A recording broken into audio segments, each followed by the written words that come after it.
Kriteria milihnya apa? Dipilih yang mungkin satu kota, dipilih yang mungkin ada skemanya gitu ya. Dipilih yang mungkin dipercaya berdasarkan cerita, berdasarkan pengalaman. Bapak Ibu memilih lembaga pemeriksa halalnya. Setelah itu dischedulekan yang namanya diaudit. Nah, Bapak Ibu kan mempersiapkan tuh. Auditornya akan datang untuk mengaudit kita. Nanti laporan auditnya diserahkan kepada komisi fatwa. Nanti komisi fatwa akan menilai apakah kita itu layak atau tidak mendapatkan sertifikat halal. Nanti kalau sudah dinyatakan layak, ya, mungkin saat audit itu ada temuan Bapak Ibu mengerjakan perbaikannya. Nanti kemudian komisi fatwa akan menilai apakah kita layak untuk mendapatkan sertifikat. Nanti kalau dinyatakan oh sudah terpenuhi syaratnya, nanti dari Komisi Fatwa akan mengeluarkan yang namanya surat ketetapan halal. Nah, surat ketetapan itu yang menjadi dasar BPJPH mengeluarkan sertifikat halal. Jadi prosesnya begitu. Ya, Bab. Nanti ya ini yang proses yang nanti Bapak Ibu akan ikut apa lalui adalah Bapak Ibu akan diaudit oleh LPH. Iya. Nah, sekarang saya tanya lagi Bapak Ibu. Salah satu Malah tugas penyelia halal itu apa? Coba coba Bu sebutkan 4 tugas penyelia halal.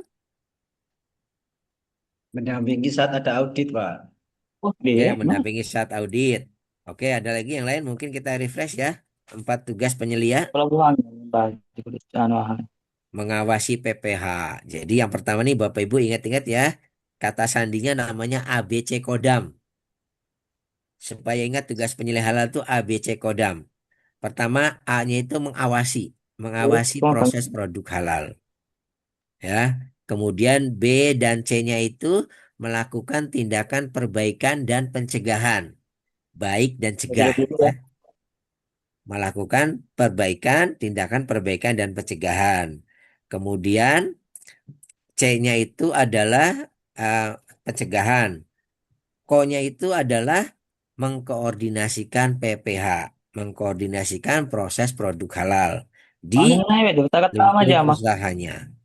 Damnya adalah dampingi, mendampingi Hah? auditor. Nah, pada saat mendampingi auditor saat dilakukan pemeriksaan oleh Oke. LPH.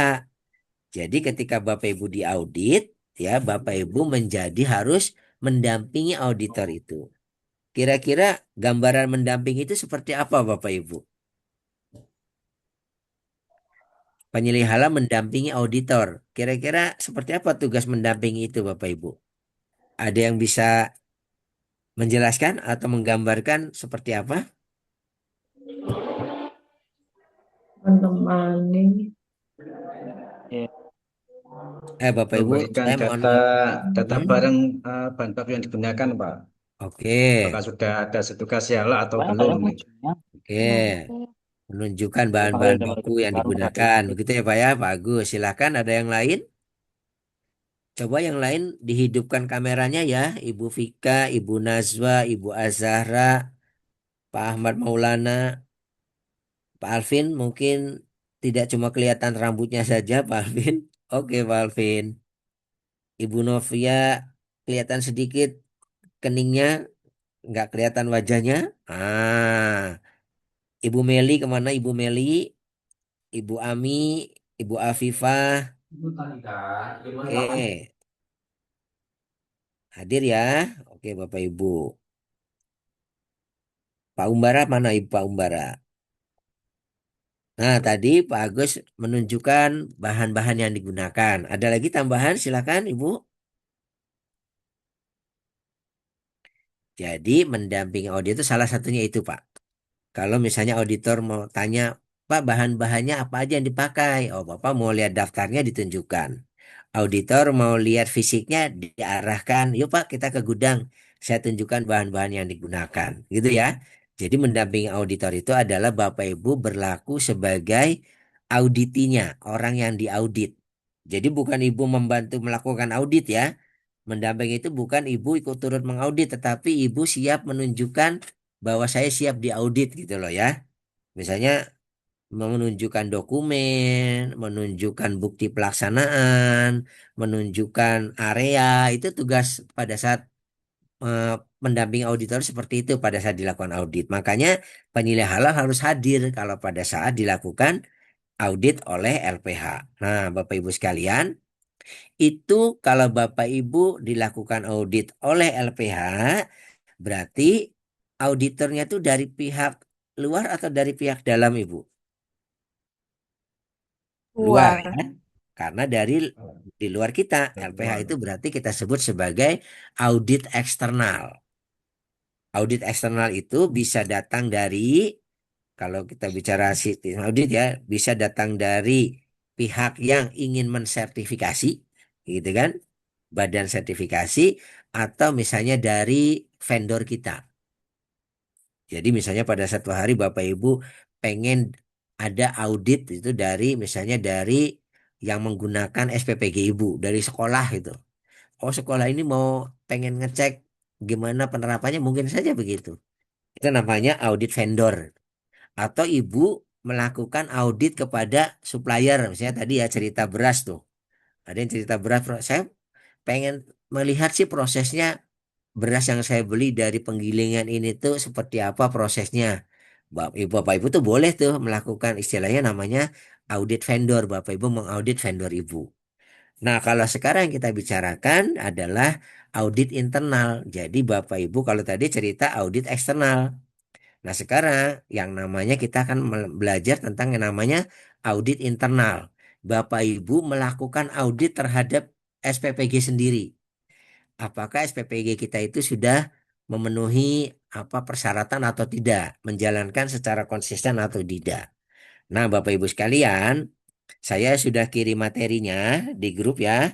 Ada materi yang saya kirimkan, silakan Bapak Ibu bisa buka, silakan Bapak Ibu jadikan ini sebagai apa buku buat tambahan pengetahuan yang nanti Bapak Ibu saya jelaskan tentang proses seperti apa. Saya izin share screen ya, Bapak Ibu.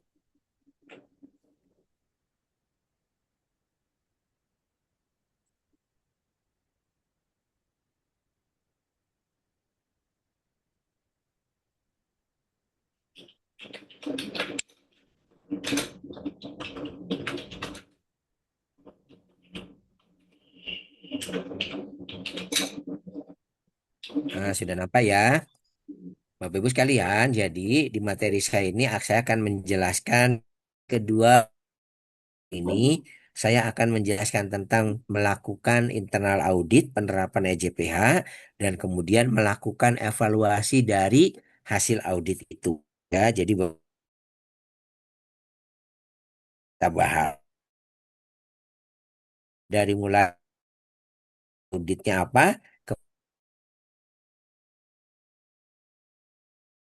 jelas ya tentang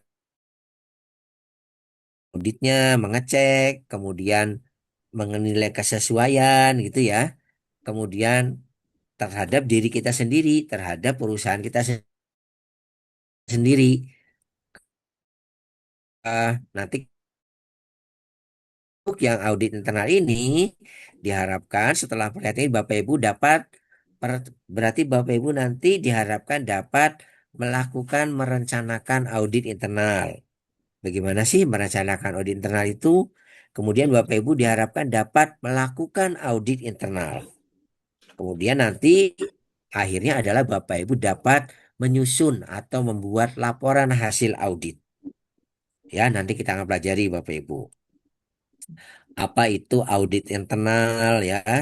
Jadi Bapak Ibu sekalian, audit internal itu adalah pemeriksaan sistematik, independen, mengetahui apakah aktivitas proses produk halal dilaksanakan efektif sesuai dengan perencanaan. Pemeriksaan berarti kan memeriksa ya Bu, mengecek. Sistematik artinya dilakukan secara sistemis. Ada programnya, ada prosedurnya, ada orang yang melakukannya, dan jelas orangnya siapa gitu ya Bu ya. Ada kriteria orangnya yang melakukan, kemudian ada peralatannya, ada dokumennya.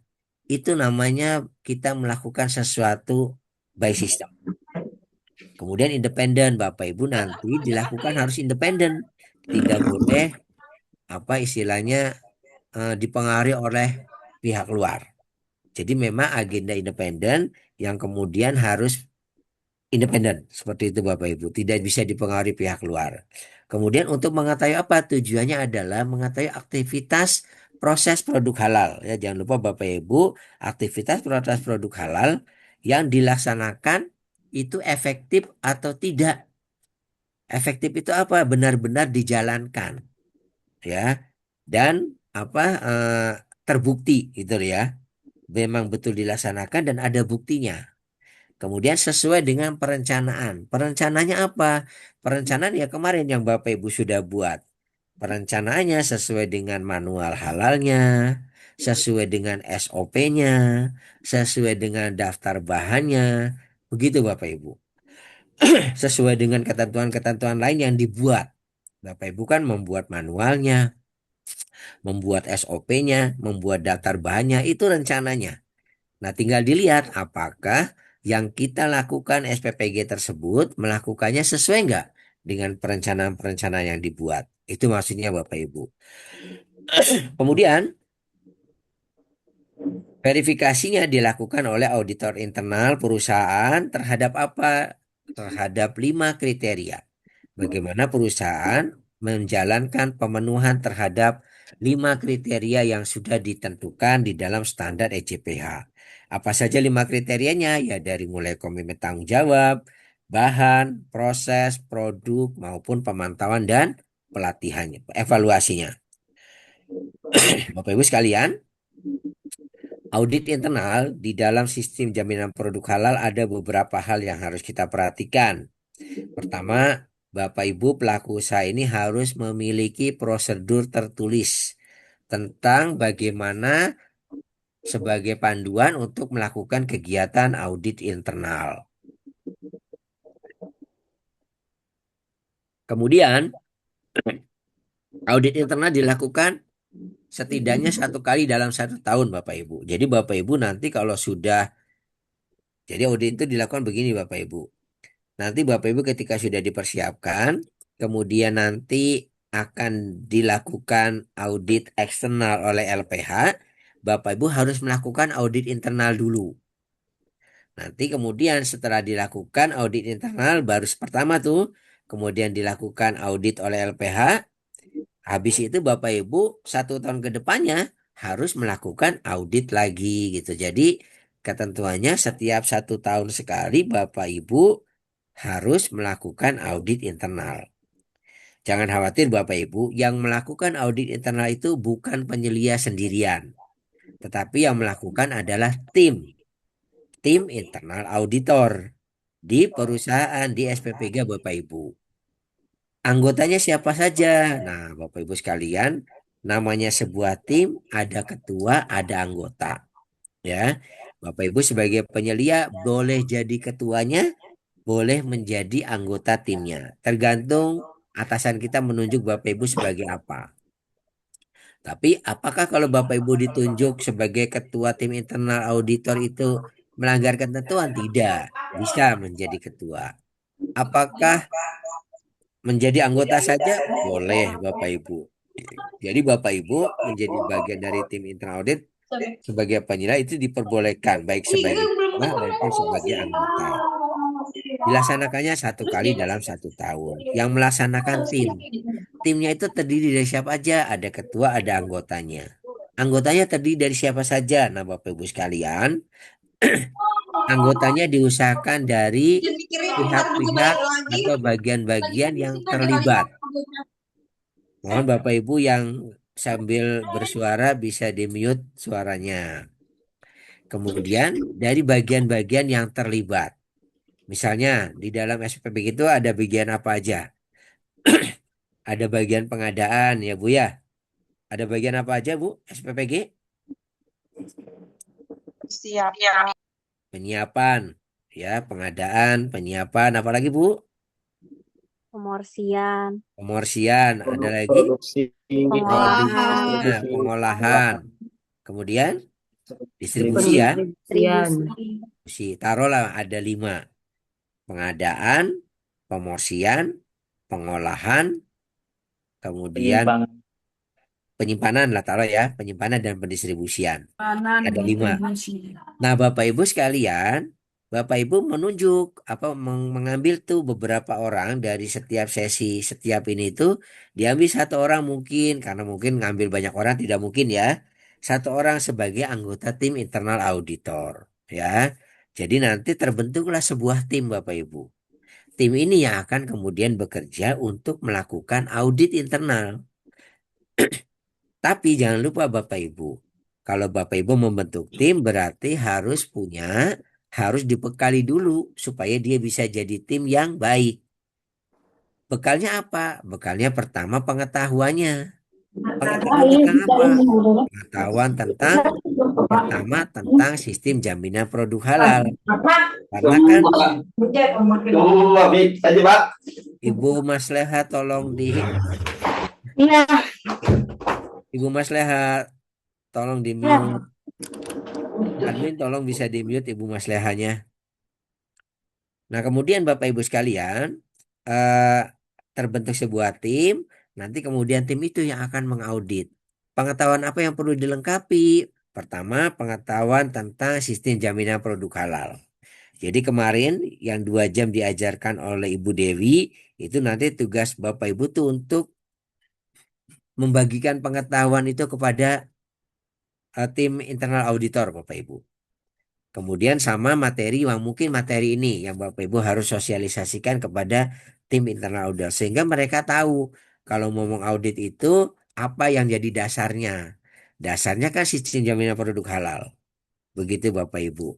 Bagaimana cara melakukannya? Nanti yang dipelajari hari ini tuh bagaimana melakukan audit internal. Ya, kemudian itu berarti nanti Bapak Ibu sudah punya tim dan sudah dipersiapkan pengetahuannya untuk melakukan audit internal. Kemudian ruang lingkupnya, Bapak Ibu bicara tentang ruang lingkup, artinya apa saja yang harus diaudit. Semua di dalam FPPG tersebut. Dari mulai proses-proses kedatangan, pemesanan, sampai sampai produk tersebut didistribusikan.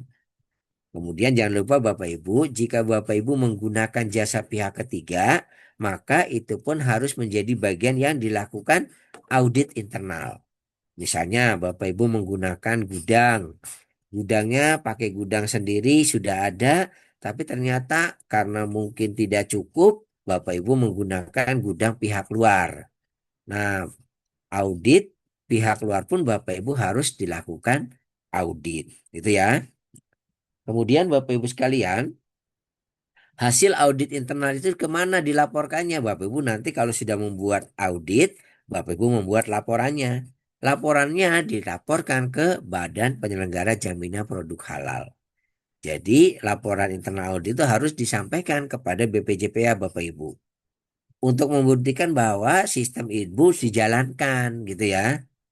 Oke, tujuannya apa sih kita melakukan audit? Nah, Bapak Ibu pertama untuk melihat kesesuaian atau ketidaksesuaian terhadap persyaratannya.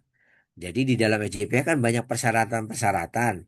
Bapak Ibu menilai, mengetahui, melihat apakah persyaratan itu dilaksanakan atau tidak di dalam SPPG di tiap bagian yang Bapak Ibu audit. Kemudian menentukan efektivitasnya penerapan sistem. Dilakukan efektif atau tidak kan gitu kan. Kemudian tujuan lanjut adalah memberikan peluang dan perbaikan. Jadi Bapak Ibu, temuan audit itu sebetulnya adalah salah satu cara kita untuk melakukan perbaikan Bapak Ibu. Bayangkan begini ya, satu hari Bapak Ibu dilakukan internal audit. Ngauditnya di area pemrosesan. Yang mengaudit mungkin si A gitu ya. Si A-nya itu mungkin orang bagian pembelian gitu ya. Mengaudit bagian pemrosesan. Kemudian di situ ada si yang mengaudit itu menemukan sesuatu temuannya begini misalkan. Ditemukan peralatan kerja, peralatan masak yang kondisinya menumpuk, tidak segera dibersihkan. Padahal kan sebaiknya peralatan masak itu kan harus segera dibersihkan kan gitu kan. Tapi ternyata itu mereka hanya menumpuk-numpuk dibersihkannya pada saat orang-orang nyari peralatan gitu ya. Ini sesuatu yang perlu kita perbaiki. jadilah sebuah temuan. Nah, karena ada temuan tersebut, karena itu di area pemrosesan, mungkin kepala bagian pemrosesannya kan mikir bagaimana dia melakukan tindakan perbaikan dan supaya tidak terjadi lagi. Nah, mungkin kemudian si bagian dapur, kepala bagian dapur tersebut, kepala bagian pemrosesan mungkin ya, dia merencanakan tindakan perbaikannya. Oh, supaya ini tidak terulang, saya mau punya aturan bahwa setiap peralatan yang kotor langsung segera dibersihkan. Siapa yang membersihkannya? Saya harus siapkan orang khusus untuk melakukan pembersihan, gitu kan? Oh, areanya harus disiapkan supaya areanya baik sehingga pencucian tidak mengkontaminasi pemrosesan, kan gitu kan? Maka dibuatlah areanya, ditunjuklah orang yang melakukan, dibuat cara pembersihannya seperti apa. Nah, Bapak Ibu sekalian, kalau itu kemudian pertama tujuannya untuk menutup temuan audit. Tapi kalau kemudian itu sudah dilaksanakan dan sudah berjalan dengan baik dan sudah berjalan secara kontinu, konsisten, maka sebetulnya di pabrik di PSPPG tadi sudah yang namanya melakukan perbaikan, kan gitu ya Bapak Ibu. Jadi tidak selamanya temuan audit itu sesuatu yang buruk. Jadi sebetulnya temuan audit adalah sesuatu yang baik karena untuk kita dapat melakukan perbaikan gitu ya. Kemudian jadi kan akhirnya si dapur tersebut kan tidak pernah ada lagi peralatan yang menumpuk kotor karena setiap ada yang kotor langsung segera dibersihkan. Setelah dibersihkan langsung taruh di raknya. Habis itu orang pengen pakai ngambil di raknya dalam kondisi yang sudah bersih. Itu berarti kita sudah melakukan perbaikan gitu ya Bu ya. Kemudian memenuhi persyaratan jelas. Salah satu persyaratan sebelum kita dilakukan audit oleh LPH adalah kita harus sudah melakukan audit internalnya. Kemudian mendaftarkan sistem halal kepada badan sertifikasi. Jelas. Salah satu ketika Bapak Ibu menunjukkan ini sudah dilakukan dan memenuhi persyaratan-persyaratan lainnya, ini kemudian Bapak Ibu bisa mendaftarkan. Peran penyelia di dalam audit. Nah, Bapak Ibu sekalian, peran penyelia itu bisa menjadi anggota atau ketua timnya. Tadi sudah saya jelaskan, yang penting adalah mereka tim ini mengetahui standar yang diacunya untuk melakukan audit. Ya. Kemudian pemilihan tim internal auditor. Bapak Ibu kemarin tadi sudah dijelaskan bagaimana memilihnya. Disesuaikan dengan pengetahuan dan prosesnya. Kemudian komposisinya disesuaikan dari bagian A, B, C berapa orang saja gitu ya. Kemudian kecakapan auditnya, mengerti teknik audit itu nanti bagaimana melakukan audit, kemudian bagaimana apa persyaratannya. Nah, itu nanti ada di apa mereka harus memiliki kecakapan tersebut. Kemudian yang terakhir adalah harus bersikap independen Bapak Ibu. Jangan mudah dipengaruhi gitu ya. Misalkan Bapak Ibu mengaudit Bapak Ibu bagian gudang, mengaudit bagian produksi. Di sana kemudian auditinya ternyata teman sendiri gitu ya. Ya kalau ada temuan sampaikan. Kalau ada memang tidak ada temuan ya sampaikan juga gitu. Jadi harus bersikap independen. Nggak boleh misalkan apa gini apa si orang bagian produksinya menekan jangan banyak temuan ya untuk itu berarti kan dia nanti sudah tidak independen lagi Bapak Ibu.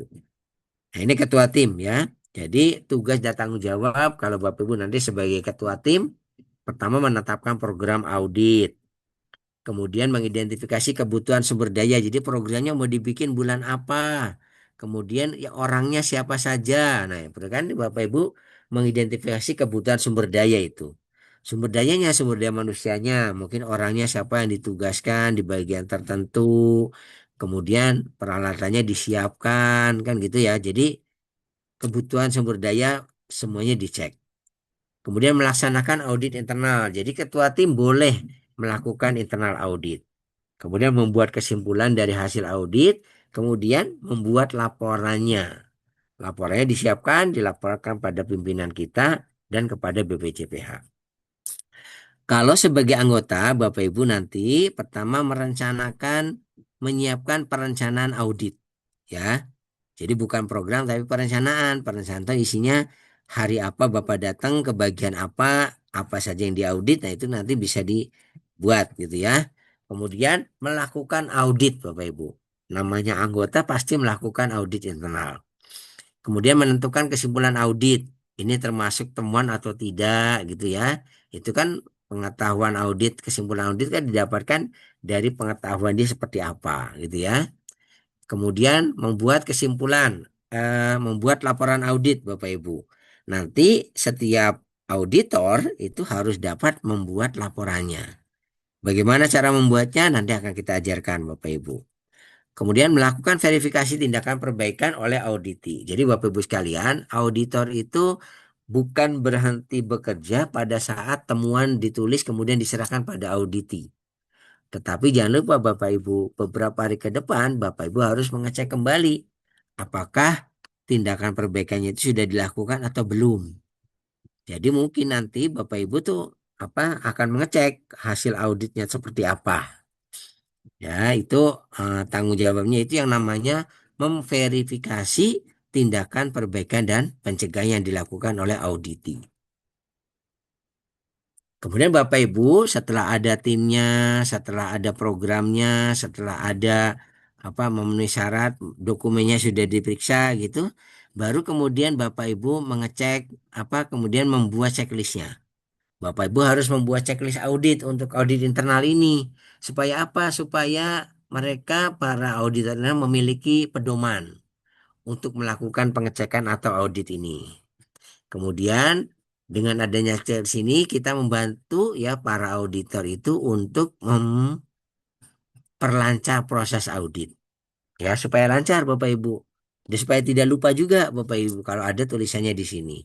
Kemudian menjadi catatan mengenai cakupan audit. Bapak Ibu dari situ ngelihat saya mengauditnya bagian apa aja, kemudian mana-mana saja yang harus saya audit. Karena mungkin yang lain-lain tidak perlu karena memang tidak ada aktivitasnya.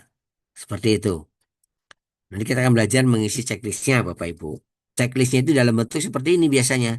Ini kan berisi tentang standar ya, SJPH isinya apa, kemudian klausul-klausulnya apa dirubah dalam bentuk kalimat tanya. Jadi nanti Bapak Ibu akan lihat apakah ini, apakah ini gitu ya. Nanti kita akan berlatih mengisinya bagaimana ketika Bapak Ibu menerima laporan hasil audit ya. Kalau dari laporan hasil auditnya mirip dengan yang sudah kita siapkan, berarti Alhamdulillah Bapak Ibu pernah belajar gitu ya. Dan mungkin itu lebih memudahkan Bapak Ibu. Memperlancar proses audit, jelas. Karena ada checklist, jadi auditnya lebih lancar. Kemudian menjadi catatan mengenai cakupan audit. Bapak Ibu ngelihat auditnya bagian apa saja, cakupan kerjanya di mana saja, dan Ibu harus bisa memilah-milah mana yang dibahas di dalam kelas Ibu, gitu ya. Nah ini contoh ini rencana audit. Jadi ini kan seolah-olah, maaf, Pak Toyib gitu ya, dari Departemen Produksi pada tanggal 8 Januari diminta untuk mengaudit bagian di sini bagian produksi, ya kan? Kemudian tujuannya apa? Tujuannya memverifikasi pemenuhan sistem jaminan produk halal. Ceknya apa? Pengecekannya bisa secara misalnya Bapak ini bisa secara eh, Zoom ya atau secara observasi di lapangan itu ya. Kemudian agendanya dari mulai pembukaan, kemudian dilanjutkan dengan pengantar dan lanjutkan dengan orientasi. Nah, di sini Bapak Ibu. Kemudian nanti Bapak Ibu merencanakan juga ya dari mulai pembukaan, kemudian pengecekan dokumen, kemudian yang 10 sampai 11 mau melakukan kunjungan fasilitas, kemudian baru pembuatan laporannya gitu ya dan membuat rangkuman hasil laporan audit. Nah, Bapak Ibu sekalian, pertama tadi ya adalah ketika Bapak datang kepada pelaku usaha yang mau diaudit, pastikan memperkenalkan diri, Pak. Ya, memperkenalkan tim auditnya Bapak. Misalnya Bapak datang ke bagian produksi, Pak. Saya dari bagian apa tadi Pak Toyib itu sebenarnya? Pak Toyib bagian oke, ya Pak Toyib bukan bagian produksi nih. Misalnya bagian-bagian pengadaan, kemudian mengaudit. Nah, itu berarti eh, ini alat bantu yang bisa kita gunakan. Ini ya contoh nih. Pak Toyib, pembukaan dulu, kemudian pengecekan dokumen, kemudian jam 10 sampai jam 11-nya melakukan kunjungan fasilitas ya dari mulai penerimaan bahan, penyiapan, pengolahan, penyimpanan, area transitnya juga dicek. Nah, itu bisa Bapak Ibu. Itu seorang auditor akan bertanya seperti itu. Kemudian minta waktu untuk membuatkan laporan, jadi harapannya jam 12 sudah selesai. Nah, itu cara kita mengatur ya. Yang pasti adalah rencana ini harus diketahui antara pihak yang diauditi dan pihak yang mengaudit sehingga kemudian tahu apa-apa saja yang menjadi kekurangan dan kebaikannya. Di dalam meeting, opening meeting, pertama Bapak Ibu memperkenalkan dulu diri dan timnya. Kalau Bapak Ibu misalnya datang berdua, ya perkenalkan nama saya siapa, kemudian ini tim saya membawa tim ABC gitu. Yang ini kemudian konfirmasi juga tujuan dan lingkup auditnya.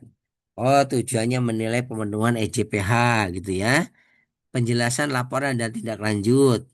Konfirmasi tentang role dan responsibility-nya. Jadi maksudnya kalau Bapak nanti, oh saya nggak bisa sampai dengan jam sekian karena saya harus meeting, nggak apa-apa Bapak Ibu. Tinggal nanti didiskusikan lagi. Kemudian penjelasan laporan dan tindak lanjut hasil audit. Ya Bapak Ibu dijelaskan nanti akan ada laporan audit dan nanti akan ditindaklanjuti oleh auditi. Kemudian konfirmasi laporan dan apa yang dianggap perlu. Temuan audit Bapak Ibu. Jadi setelah Bapak Ibu mengaudit, Bapak Ibu mendapatkan mungkin ada temuan auditnya. Temuan audit itu apa ya? Temuan audit itu adalah bisa berasal dari pertama ketidaksesuaian terhadap standar klausa ya atau kriteria yang ada di dalam sistem jaminan yang ada di dalam apa terhadap yang tidak sesuai ya dengan standarnya, dengan sistemnya. Ya, itu ketidaksesuaian terhadap standar. Misalkan begini, standarnya adalah apa ya, membeli bahan yang sudah sertifikat halal. Tapi ternyata ketika Bapak Ibu melakukan, ternyata kok ada bahan yang tidak bersertifikat halal. Kemudian ketidaksesuaian terhadap dokumentasi yang sudah ditetapkan. Misalnya ketidaksesuaian dokumentasi yang sudah ditetapkan itu apa? Misalnya tadi prosedur gitu ya. Misalkan tadi manual halal. Nah, itu berarti tidak sesuai dengan prosedurnya. Itu contoh. Misalnya orang mengendari sesuatu kan ada prosedurnya. Tapi ternyata kemudian ada orang yang tidak mengikuti prosedur, ya berarti akan jadi masalah kan gitu. Jadi memang harus dipastikan bahwa apa sesuai dengan apa yang direncanakan, termasuk juga sesuai dengan apa yang didokumentasikan. Baru kemudian kita lakukan interview ya. Kemudian bisa juga cenderung aspek-aspek dari operasi yang cenderung mengarah pada ketidaksesuaian.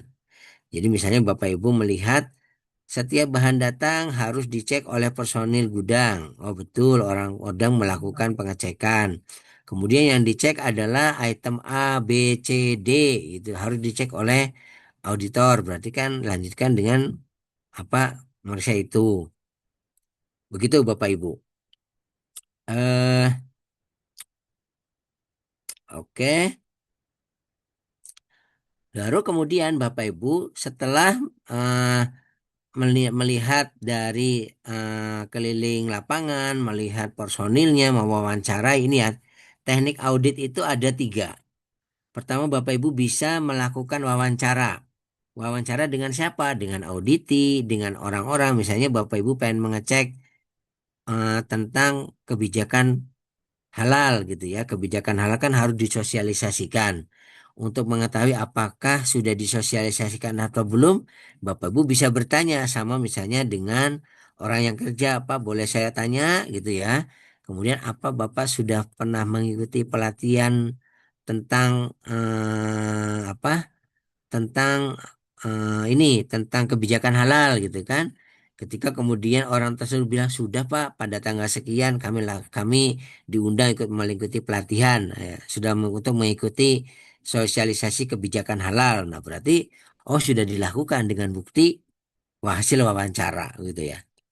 Kemudian kalau juga juga juga Bapak Ibu melakukan pengecekan dengan melakukan audit dengan mengecek dokumennya. Lihat dokumennya, baca dokumennya, sesuai nggak dengan persyaratan. Gitu ya, kalau ada yang tidak sesuai berarti menjadi sebuah temuan audit, gitu ya. Kalau sesuai ya berarti memang sistemnya dijalankan. Kemudian yang ketiga adalah Bapak Ibu dapat melakukan audit ya dengan cara observasi langsung di lapangan. Datang langsung ke lapangan, misalnya ke area pemrosesan, melihat apakah orang-orang tersebut menjalankan fungsinya sesuai dengan standar, gitu ya. Jadi itu tadi ada tiga cara, melalui wawancara, melalui pengecekan dokumen, dan melalui observasi di lapangan langsung. Tiga cara melakukan audit ya temuannya. Kemudian Bapak Ibu terakhir adalah kalau Bapak Ibu sudah mendapatkan temuan maka harus dituliskan dalam sebuah laporan audit. Bapak Ibu membuat laporan audit ya, yang ini contoh saja Bapak Ibu. Ya, laporan audit seperti ini. Tujuannya apa? Menyediakan bukti objektif terhadap pelaksanaan prosedur audit. Di dalam prosedur ditegaskan bahwa harus dilakukan satu tahun satu kali, kemudian ada laporan yang harus disiapkan, maka inilah buktinya bahwa Bapak Ibu melakukan internal audit sesuai dengan persyaratan.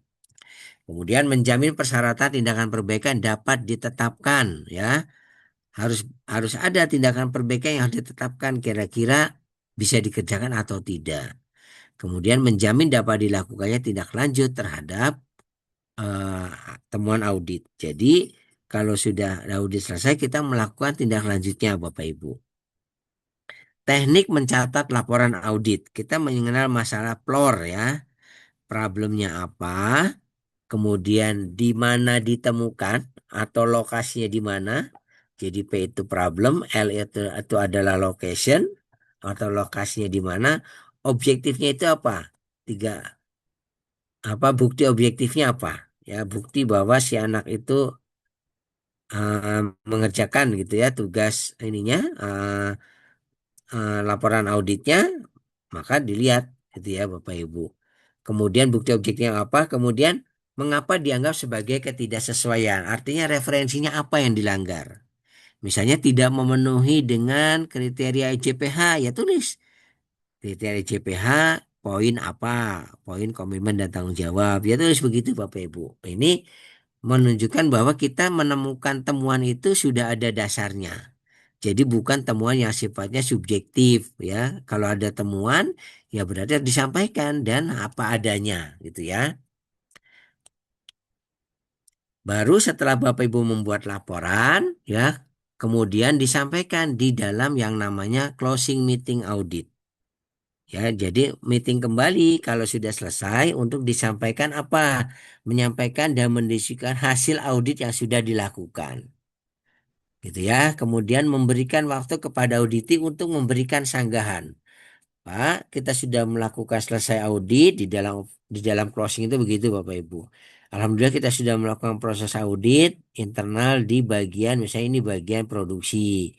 Ada beberapa yang bagus disampaikan, ada beberapa yang mungkin perlu diperbaiki. Dan ini menjadi temuan audit gitu kan. Tapi bisa saja Bapak Ibu ketika dicatat kemudian auditinya menjawab, oh Pak ini mungkin hanya kesalahan dalam menunjukkan bukti saja, tapi sebetulnya ini sudah dilakukan. Ini form aslinya yang apa kita bisa berikan pada hasil. Nah, seperti itu Bapak Ibu. Jadi diberikan kesempatan buat menyanggah. Jadi oh kalau begitu ini bukan temuan ya. Oke. Jika sepakat maka auditor meminta persetujuan. Tapi jika ada temuan yang disepakati, Pak, temuannya seperti ini. Oh ya memang Pak, di sini memang sedang kita perbaiki. Ya berarti memang ada temuan ya ditulis gitu ya. Temuan auditnya. Nah, kemudian dikonfirmasi kalau setuju berarti nanti si auditi akan memegang temuannya untuk apa? Untuk ditindaklanjuti. Bagaimana menindaklanjutinya? Ya Bapak Ibu bisa menggunakan apa? Setelah setelah confirm baru kemudian disetujui baru menjadi temuan audit yang harus ditindaklanjuti oleh auditi. Nah, prosesnya begitu Bapak Ibu. Di dalam materi yang terkait dengan eh, bagaimana Bapak Ibu sampai membuat laporan auditnya. Nah, lanjut ya Bapak Ibu. Setelah Bapak Ibu ini cerita nih. Dari sini ya, audit sudah dilakukan. Kemudian temuan auditnya dibuat. Kemudian dikonfirmasi kepada auditi ya. Konfirmasi temuan audit kepada auditinya. Kalau sudah confirm setuju berarti temuan audit ini diserahkan kepada auditi. Untuk apa? Untuk dilakukan tindakan perbaikannya apa. Nah, ini ada melakukan evaluasi di materi selanjutnya ini. Nah, Bapak Ibu sekalian, setelah laporan audit terima oleh auditi, maka auditi harus melakukan tindakan perbaikannya apa.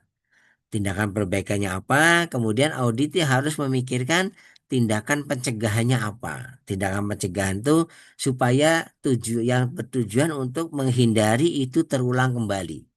Itu berarti kita berpikir tentang tindakan pencegahan. Nah, Bapak Ibu sekalian, kita akan lanjutkan untuk bagaimana Bapak Ibu melakukan tindak lanjut dari hasil audit internal.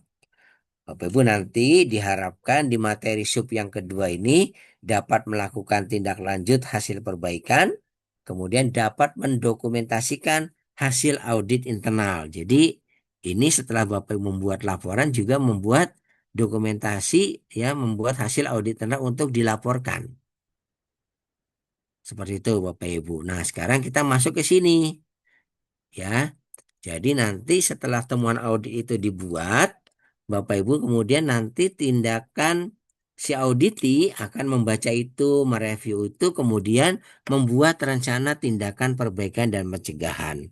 Setelah rencana tindakan perbaikan pencegahan tersebut kemudian dilakukan oleh si auditi tersebut. Baru kemudian disiapkan lagi laporannya, gitu ya, untuk mengimplementasikan rencana tindakan perbaikan dan pencegahannya, kemudian dicatat hasilnya. Baru kemudian Bapak Ibu sebagai auditor melakukan yang namanya verifikasi, mengecek apakah si auditi ya tindakan perbaikan dan pencegahannya sudah dilakukan atau belum. Nah, itu namanya Bapak Ibu melakukan verifikasi. Jadi auditor itu tidak berhenti tugasnya sampai dengan temuan auditnya diserahkan kepada auditi. Udah. Tapi tugas auditor itu setelah temuannya dibuat, kemudian auditi melakukan tindakan perbaikan dan pencegahan, auditor setelah itu melakukan yang namanya verifikasi dan validasi. Apakah tindakan perbaikan itu sudah dilakukan atau belum? Dan memastikan apakah tindakan perbaikan dan pencegahan yang dilakukan itu sudah benar-benar menghilangkan penyebabnya atau tidak. Yang menjamin bahwa itu nanti tidak terulang kembali. Itu yang penting Bapak Ibu. Namanya kita melakukan mengevaluasi atau memvalidasi. Nah, sebelum kita ke sana, ada beberapa istilah yang harus Bapak Ibu pahami ya terkait dengan apa itu aktivitas internal audit ini. Ya, pertama Bapak Ibu, apa itu tindakan perbaikan? Ini kembali ke evaluasinya ya setelah audit dilakukan, kemudian evaluasinya seperti apa? Nah, nanti kita akan pelajari. Kita mempelajari apa itu tindakan perbaikan, apa itu tindakan pencegahan, apa itu verifikasi dan validasi. Tindakan perbaikan itu adalah tindakan yang dilakukan untuk memperbaiki ketidaksesuaian yang ditemukan. Kemudian tindakan pencegahan itu adalah tindakan yang dilakukan untuk menghilangkan akar penyebabnya sehingga tidak terulang kembali temuan tersebut.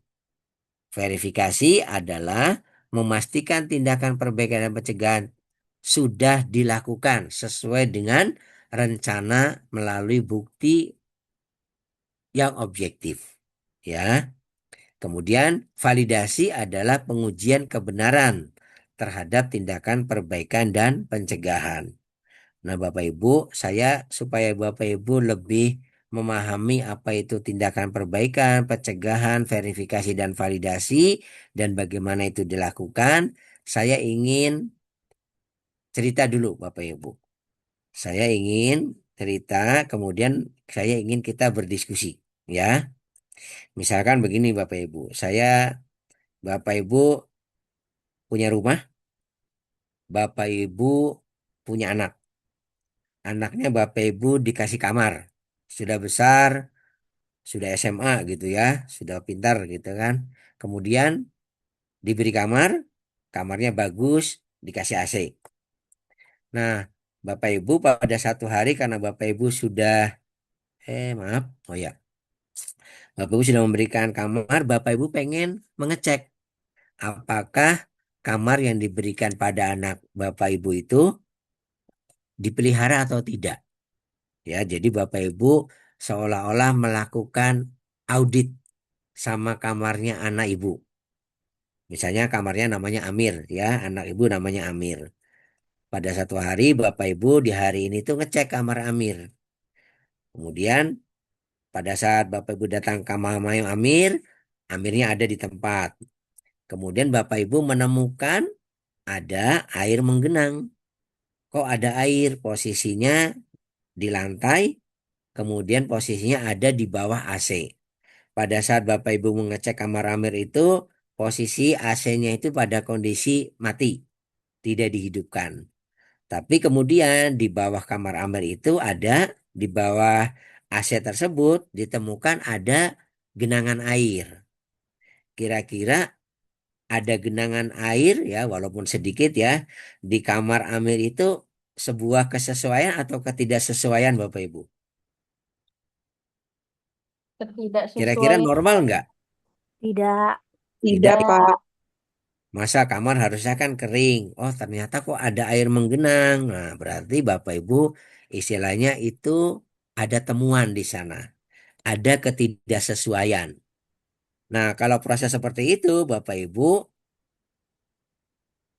kan ada yang namanya seperti digambarkan itu aktivitas audit, Bapak Ibu. Kira-kira yang jadi auditornya siapa tuh, Bapak Ibu? Kalau ada kejadian seperti itu. Bapak ibunya. Orang tuanya, betul ya. Jadi auditornya adalah orang tuanya. Yang jadi auditi siapa Bapak Ibu? Amir.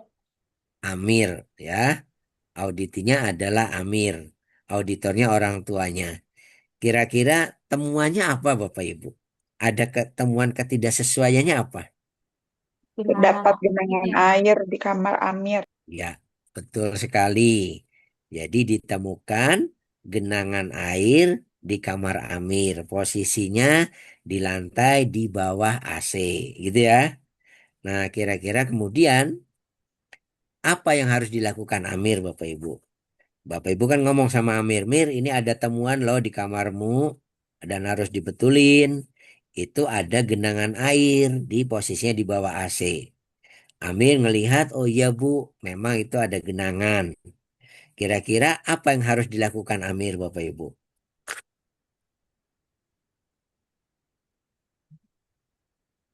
Ada yang mau menjawab? Tindakan Dibersihkan airnya ya. dipel gitu. Ini dengan Ibu Andini ya. Mir, ada temuan air menggenang. Posisinya di bawah AC. Kira-kira tindakan perbaikannya apa, Mir? Iya, Bu, saya keringkan nanti. Saya elap, saya pel lagi lantainya. Ada jawaban lain, Bapak Ibu? Ada masukan lain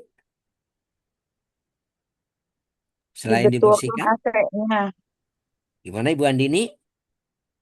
AC-nya dibetulkan agar tidak terjadi kebocoran dari AC Oke. yang menyebabkan air menggenang.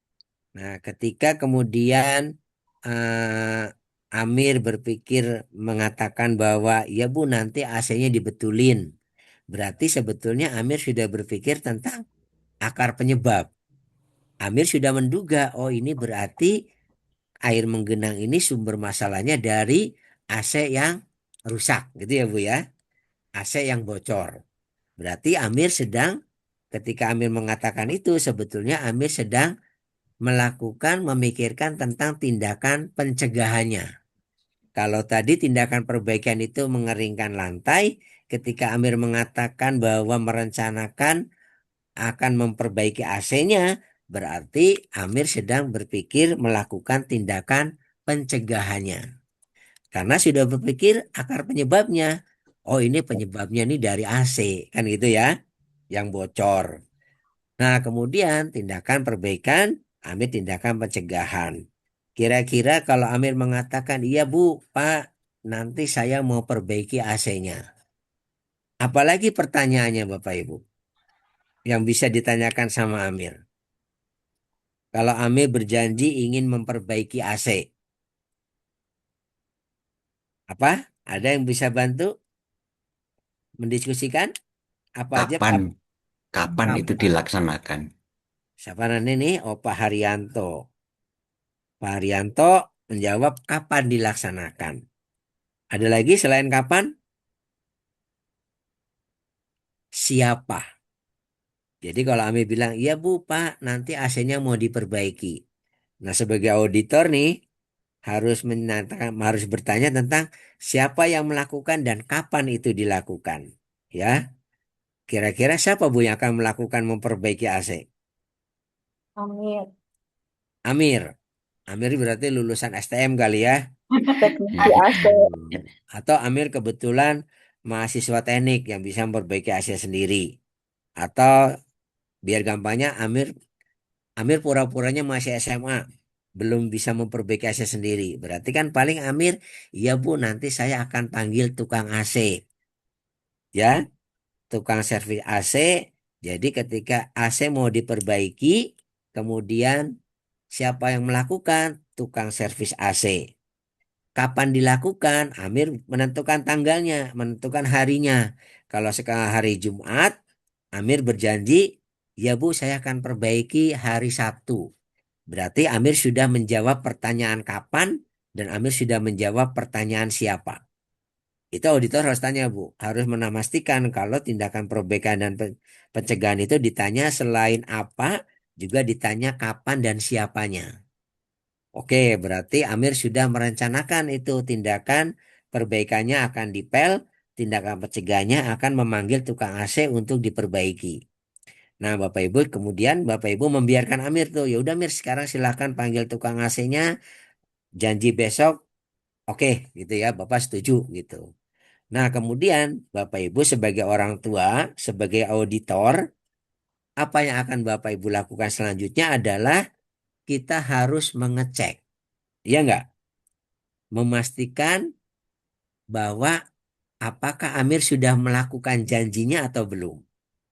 Kira-kira Bapak Ibu, kapan Bapak Ibu ngecek kembali untuk melihat Amir sudah memenuhi janjinya atau belum? Ada yang bisa bantu? Setelah diperbaiki, Pak. Kalau Amir berjanji hari Jumat akan dilakukan perbaikan AC, kira-kira Bapak Ibu pengen ngecek hasilnya kapan? Setelah diperbaiki. Hari Jumat. Hari Jumat sore, boleh ya? Atau hari Sabtu ya Bu ya?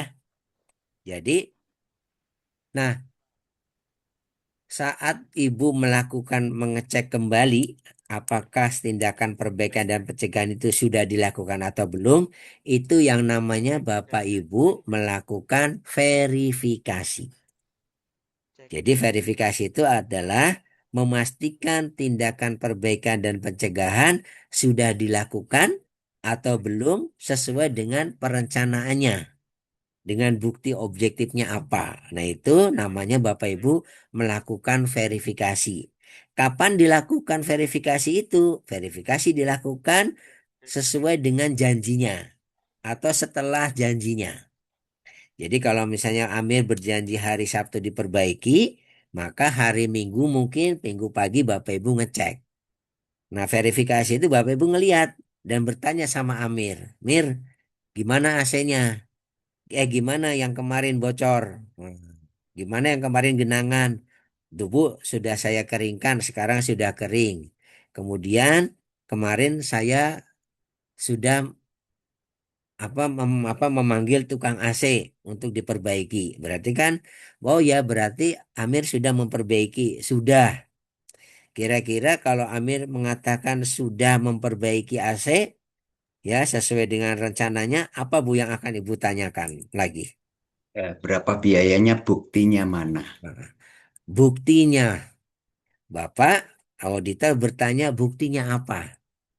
Nah, Amir akan menunjukkan buktinya. Kira-kira apa yang ditunjukkan oleh Amir untuk meyakinkan bahwa itu sudah dilakukan. Tadi ya, mungkin biaya bukti pembayarannya ya. Satu, apalagi Bu yang bisa dibuktikan oleh Amir? Dokumentasi. Oke, dokumentasi. Amir nunjukkan, nih Bu fotonya. Waktu orang itu kerja saya tunjukkan fotonya. Kemudian ini Bu kwitansi pembayarannya. Ini kemarin biayanya 100.000 gitu kan. Tunjukkan biayanya, kwitansinya. Ada lagi yang bisa ditunjukkan oleh Amir? Tidak Mungkin adanya air yang menggenang. oh ya, boleh. Ini Bu, sumber air yang menggenangnya itu bocornya di sini, boleh. Ada fotonya, ya. Kemudian juga ada lagi yang mungkin bisa ditunjukkan, misalkan berita acara pemeriksaan AC-nya. Ini Bu, berita acara perbaikannya atau pemeriksaannya. Nah, itu berarti Amir sedang menunjukkan bukti-bukti objektif. Jadi, Bapak Ibu ketika kemudian Amir mengatakan sudah, Bapak Ibu meminta buktinya. Dan Amir menunjukkan bukti objektifnya. Foto orang kerja, kwitansi pembayaran, kemudian berita acara perbaikannya itu kan biasanya diisi oleh teknisi ya. Nah, baru kemudian ketika Bapak Ibu sudah mengecek, memverifikasi, oh iya sudah dilakukan. Dan dicek lagi, oh ternyata AC-nya dinyalakan, tidak ada tetesan. Airnya ditunggu beberapa saat, ternyata tidak ada lagi air yang menggenang. Berarti Amir sudah melakukan tindakan perbaikan dan pencegahannya dan apa yang dilakukan Amir itu sudah tepat. Artinya sudah valid. Itu namanya validasi. Validasi itu adalah menguji kebenaran. Apakah tindakan perbaikan dan pencegahannya itu sudah tepat atau belum. Ketika tepat, maka bahasanya adalah sudah valid. Atau kalau dalam bahasa audit, itu statusnya sudah Cek, close, sudah selesai. cek. Nah, proses audit itu seperti itu, Bapak Ibu. Jadi memastikan bahwa tindakan perbaikan dan pencegahannya sudah dilakukan dan tepat. Memang betul bahwa tindakan pencegahannya itu sudah menyelesaikan akar masalahnya. Gitu ya, Bapak Ibu. Itu namanya Bapak Ibu sedang melakukan validasi. Kalau dalam bahasa audit, kalau valid itu berarti statusnya sudah selesai atau close.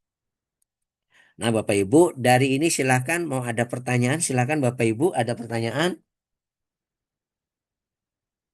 tentang audit ini. Oke ya. Nah, sekarang sebentar ya, saya akan share.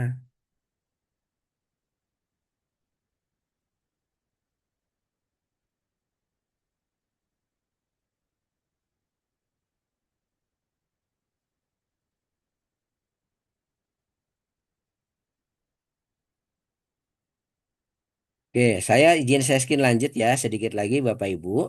Nanti setelah ini verifikasi sudah, nanti Bapak Ibu kemudian akan membuat laporan tindak lanjutnya Bapak Ibu.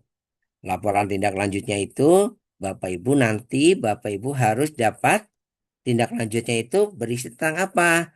Kalau tadi kan laporan audit sudah sampai pada saat ini ya, ada temuannya apa, ada buktinya apa, lokasinya di mana, referensinya apa.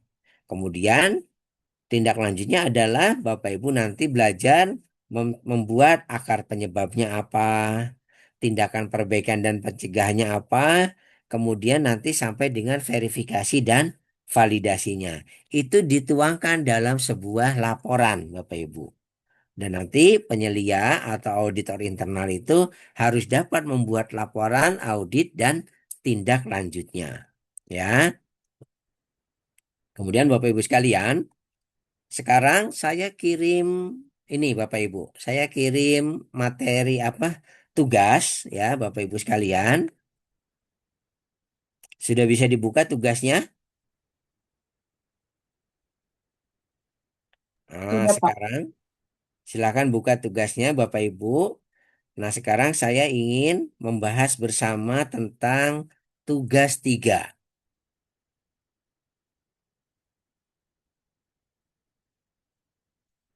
Sudah bisa dibuka Bapak Ibu tugas 3, lembar kerja 3 ya. Studi kasus melaksanakan audit internal. Nah, saya ingin kita sama-sama membahasnya Bapak Ibu biar kita bisa lebih memahami lagi ya.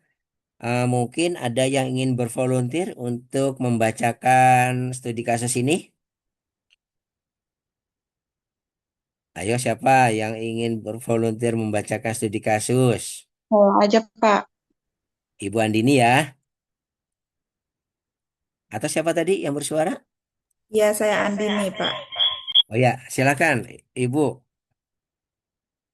dibacakan studi kasusnya.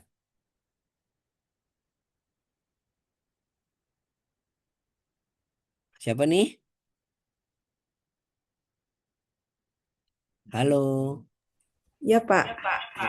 Silakan Sebentar Ibu saya Andini. pakai dua device, jadi Oh ya agak... nggak apa-apa. Ya nggak apa-apa Ibu. Silakan Ibu. Studi kasus melaksanakan internal audit dan menyusun laporan audit dan tindak lanjut audit internal. Sesuai rencana kerja SPPG Siswa Sehat, Ketua Tim Internal Audit sekaligus penyelia halal yaitu Ibu Kartika memberikan tugas kepada Pak Chandra sebagai auditor internal untuk melakukan audit internal bagian penerimaan pada tanggal 10 Maret 2026. Audit internal ini dimaksudkan sebagai persiapan sebelum audit sertifikasi.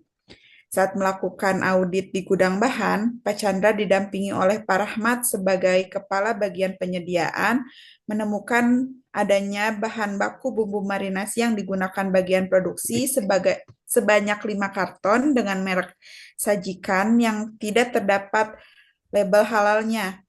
Dari telaah dokumen daftar bahan halal yang telah disetujui oleh BPJPH dan LPH, bahan baku bumbu marinasi yang digunakan seharusnya adalah merek Sedap Sehat dan telah memiliki sertifikat halal. Pak Chandra memastikan dengan memeriksanya di HTTPS di website BPJH. www.halal.co.id.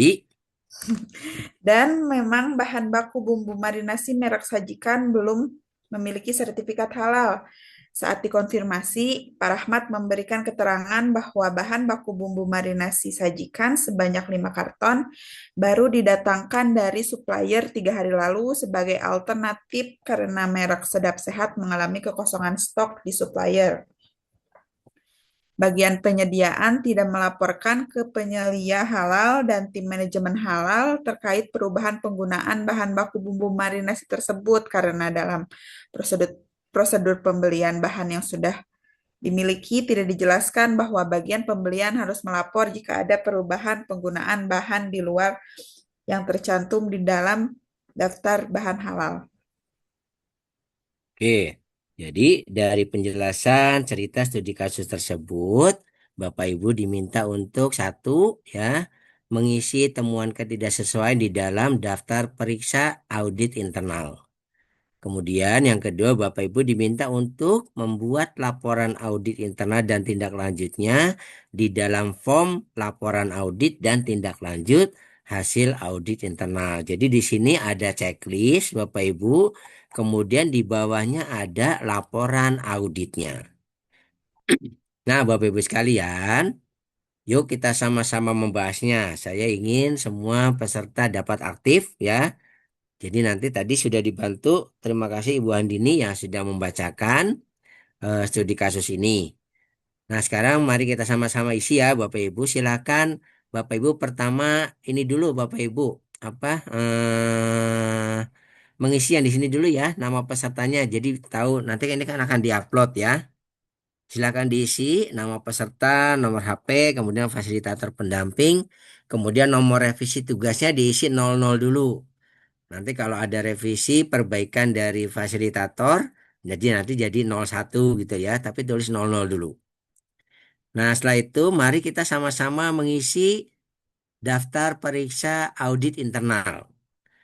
Dan data periksa audit internal ini diisi berdasarkan studi kasusnya yang tadi sudah dibacakan oleh Ibu Andini, Bapak Ibu sekalian.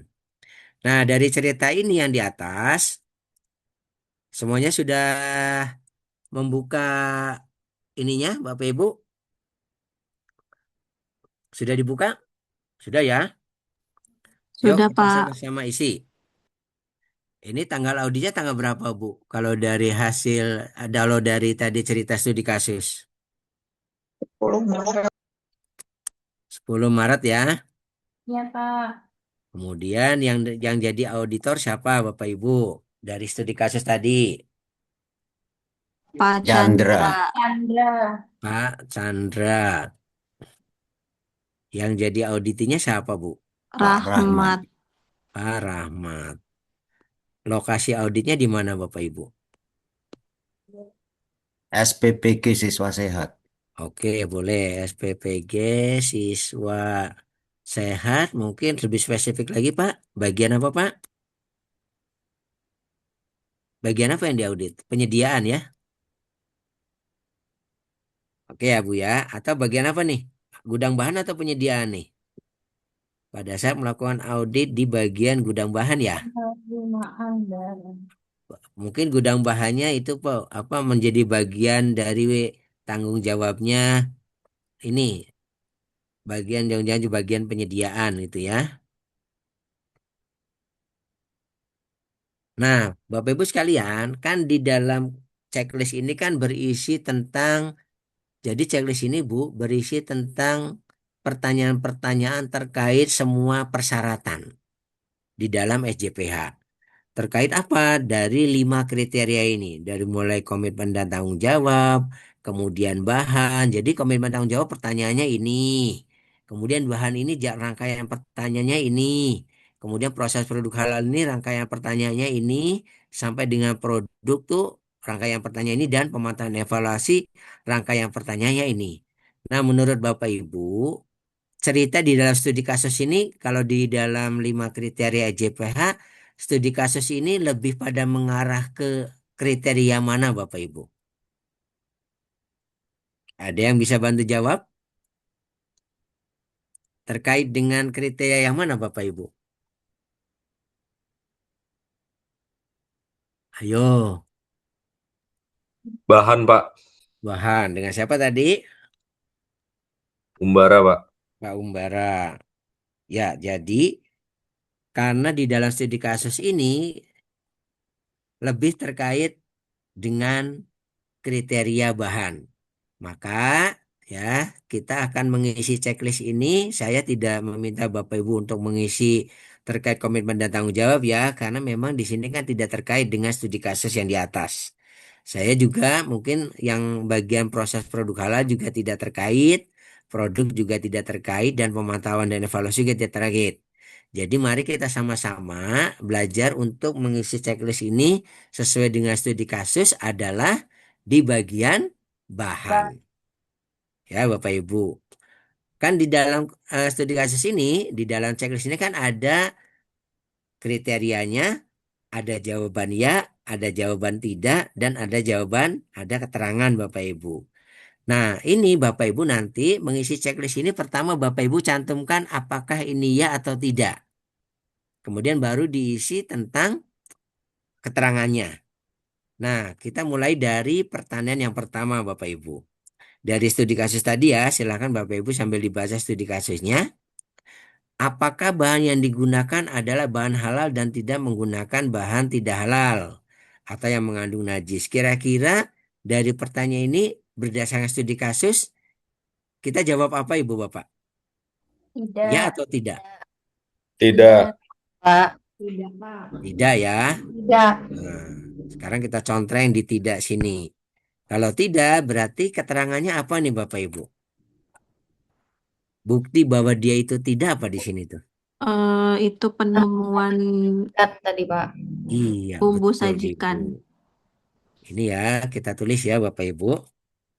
Buktinya adalah ditemukan berapa karton? 5 5. karton bumbu marinasi gitu ya. Merek apa Bu? Sajikan. Sajikan yang tidak beresap.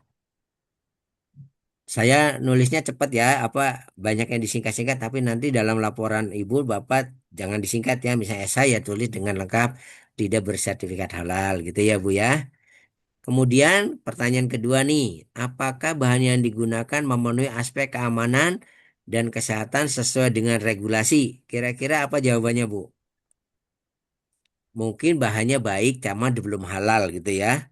Kita isi di sini ya.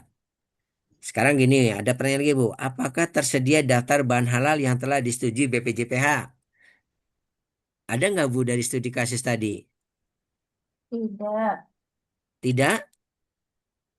Ada jawaban lain? Ada Bu sebenarnya kalau Ibu bisa kalau kita telaah lagi ya di sini kan Ya. iya ini di sini kan ini di sini ada kata-kata di sini Bu. Sajikan. Setelah ya kan dari telaah dokumen daftar bahan halal yang telah disetujui BPJPH dan LPH. Berarti sebenarnya di sini ada jawabannya adalah iya Ya. ya. Di sini apa? Apakah tersedia daftar bahan halal? Iya.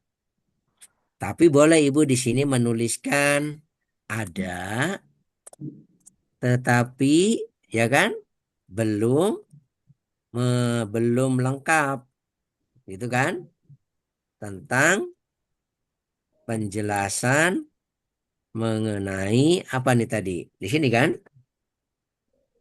penjelasan mengenai dan ini memiliki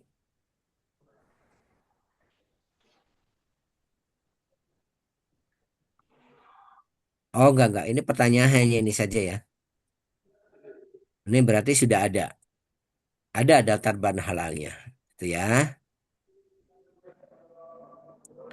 Oke, ini Bu, apakah setiap ini pertanyaan selanjutnya nih, apakah setiap penambahan bahan baru di luar daftar bahan halal dilaporkan dan telah mendapatkan persetujuan BPJPH? Ini jawabannya apa? Tidak. Tidak. Ini baru tidak, gitu ya. Nah, apa berarti tulisannya di sini? Bagian Pembelian. penyediaan, ya kan? Tidak melaporkan, ya kan? Pada penyelia halal dan tim manajemen halal tentang penggunaan bahan baru merek sajikan. Itu kan? Ya enggak? Tidak melaporkan penggunaan bahan merek sajikan. Gitu ya. Harusnya kan penggunaan bahan baru. Ya sudah bahan baru nih. Berarti harusnya kan setiap ada bahan baru harus dilaporkan sebelum dibeli. Gitu ya. Kemudian apakah bukti persetujuan disimpan sesuai ketentuan? Berarti jawabannya apa, Bu? Tidak juga kan karena belum ada laporan ya. Oke. Kemudian apakah tersedia prosedur pembelian bahan dan ditetapkan sesuai ketentuan? Berarti jawabannya tidak, gitu ya. Ini berarti apakah tersedia prosedur bahan? Prosedurnya ada nggak, Bu? Ada. Di sini ya. Di sini kan prosedur. Nih, di sini ada sini kayak Bu nih. Bagian penyediaan tidak melaporkan ke penyelia halal dan tim manajemen halal terkait perubahan penggunaan bahan baru bumbu marinasi tersebut karena dalam prosedur pembelian bahan yang sudah dimiliki itu ya tidak dijelaskan. Berarti sebenarnya prosedurnya ada tetapi ini prosedur pembelian sudah ada ya kan ada tetapi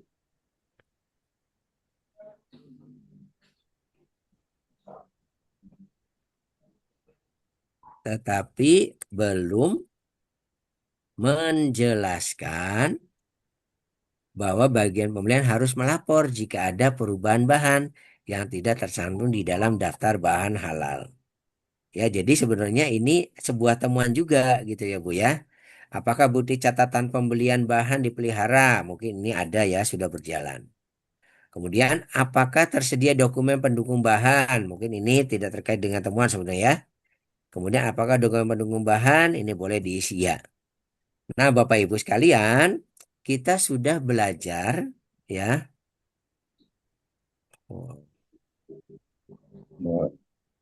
mengisi checklist Bapak Ibu. Jadi begini cara mengisi checklistnya. Bapak Ibu memahami pertanyaannya, kemudian berdasarkan kondisi di lapangan, apakah itu diterapkan atau tidak? Ya dan tidak. Kalau tidak, Bapak Ibu mengisi ininya keterangannya. Yang tidak itu yang seperti apa gitu ya. Tadi sudah kita pelajari Bapak Ibu. Nah, ini sudah kita mengisi tentang ininya apa checklistnya. Ya, kita sudah belajar mengisi checklist, tinggal kemudian checklistnya ditandatangani. Ini yang membuat siapa Ibu? Auditornya, mohon maaf. Auditornya siapa nih? Chandra, Pak. Pak Chandra. Auditinya siapa Pak? Pak Rahmat. Parah. Oke ya, sekarang Bapak Ibu sudah belajar mengisi checklist. Berdasarkan studi kasus, kita sudah bisa mengisi checklist. Nah, sekarang auditor setelah mengisi checklist baru membuat laporan auditnya. Laporan auditnya seperti ini Bapak Ibu. Kita sudah punya template-nya.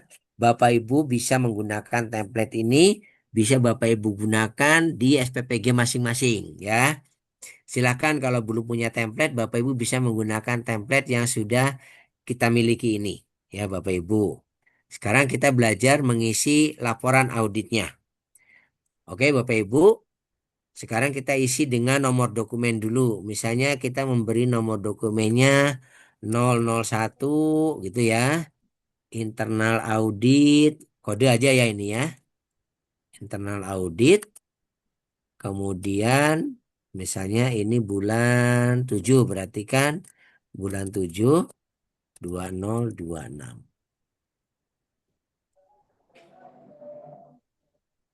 Ya, ini hanya contoh saja Bapak Ibu membuat form laporan audit penomoran gitu ya. Kalau Bapak Ibu punya prosedur penomoran sendiri dipersilahkan. Ini hanya contoh saja bahwa nomor dokumen ini harus dituliskan. Kemudian ini pengusulnya siapa Bapak Ibu? Kita tulis yuk. Pak Chandra ya. Kemudian tanggal auditnya tanggal berapa berdasarkan studi kasus tadi?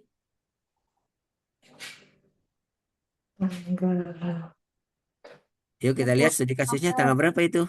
10 Maret. 10 Maret, Pak. Maret. Maret. 10 Maret 2000.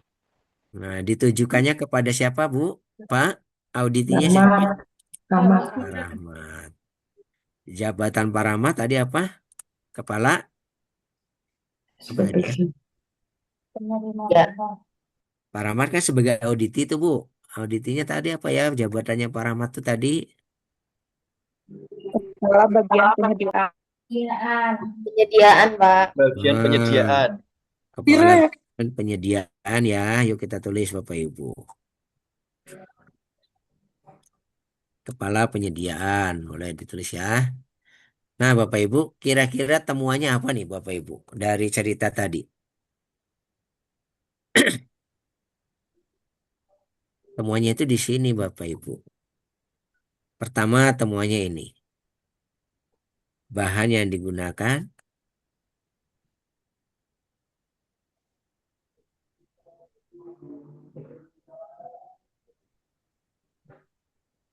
jadi di sini bagian penyediaan, ya kan, menggunakan atau membeli bahan yang tidak menggunakan bahan, membeli bahan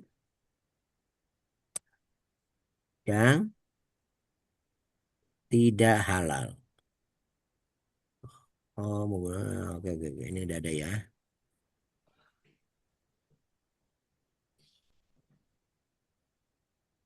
Kalau gitu, ada lagi temuannya? Buktinya apa? Buktinya ini Bapak Ibu. Jadi kalau membuat teman audit itu temuannya apa, kemudian di sini buktinya apa. Ditemukan 5 karton bumbu marinasi merek sajikan yang tidak bersertifikat halal. Ada lagi masukannya Bapak Ibu, temuannya apa lagi?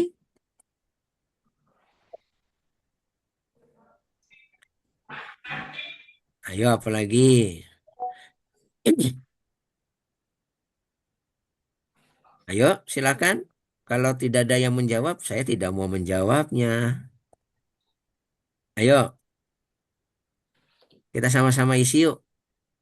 Apalagi Bapak Ibu temuannya atau buktinya apalagi?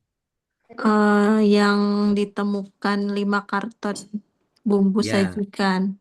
sudah ditulis Ya. tuh. Ada lagi masukan yang lain Bapak Ibu?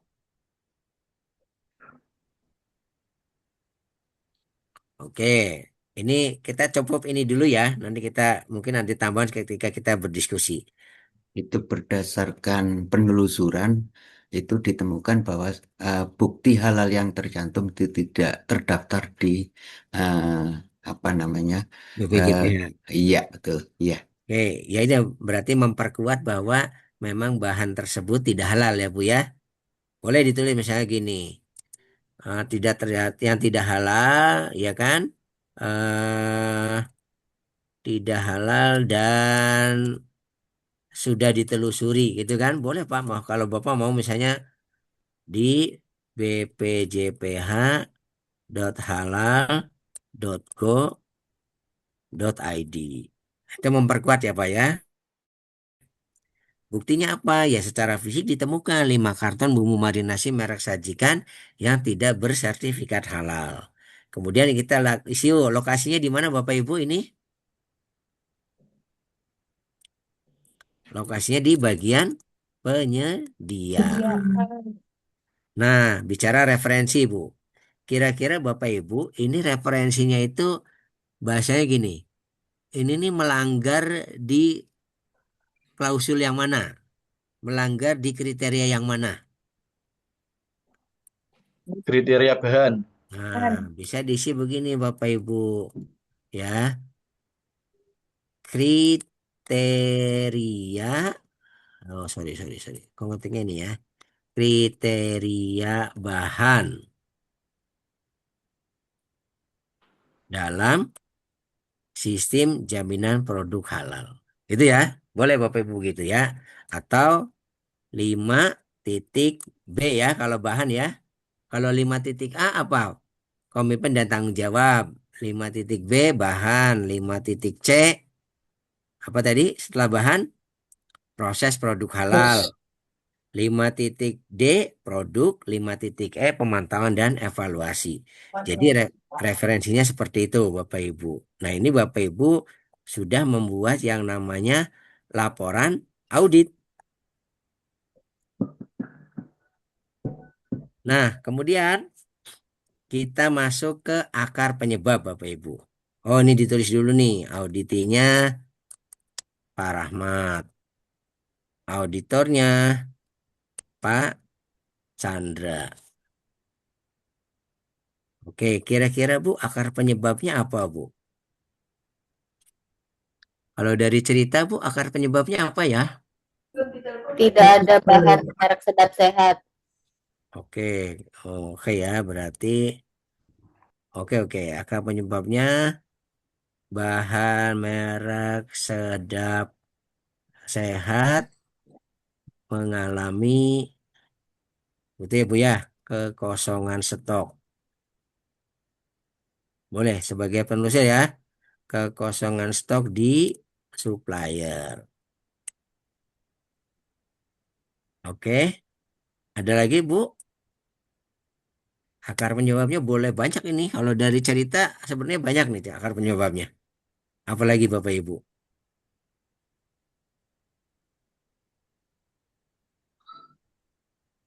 Ayo, ayo nanti waktunya keburu habis loh. Yang tidak melaporkan, Pak. Iya, ini nih bagian nih. Oh, S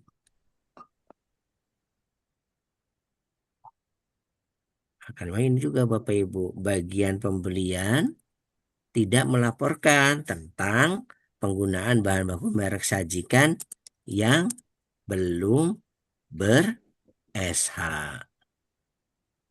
Ada lagi?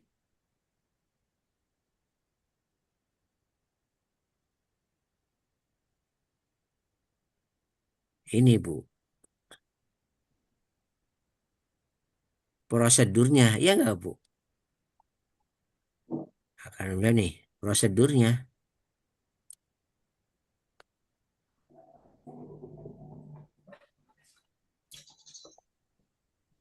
Prosedur pembelian belum menjelaskan bahwa bagian pembelian harus melapor jika ada perubahan. Jadi tidak melapor tuh karena prosedurnya memang belum menjelaskan tentang itu, gitu ya Bu ya. Oke, kita sudah mengisi akar penyebabnya. Atau ada lagi akar penyebab yang lain, Bapak Ibu silakan. Ada masukan dari cerita ini kira-kira akar penyebabnya? Atau sudah? Sudah ya? Oke, sekarang kita isi tindakan perbaikan dan pencegahnya, Bu. Kira-kira dari akar penyebab ini, apa Bu yang bisa untuk memperbaiki dan mencegahnya?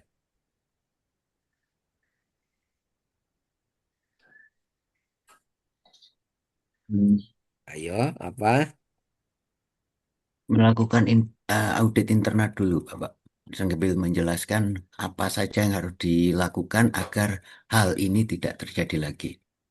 Ya, melakukan audit. Kita kan lagi audit internal nih, Pak. Sekarang nih ceritanya. Mungkin Mencari lebih alternatif buku lebih lain, Pak. Boleh ya lebih untuk kepada tadi. sosialisasi, Pak. Betul.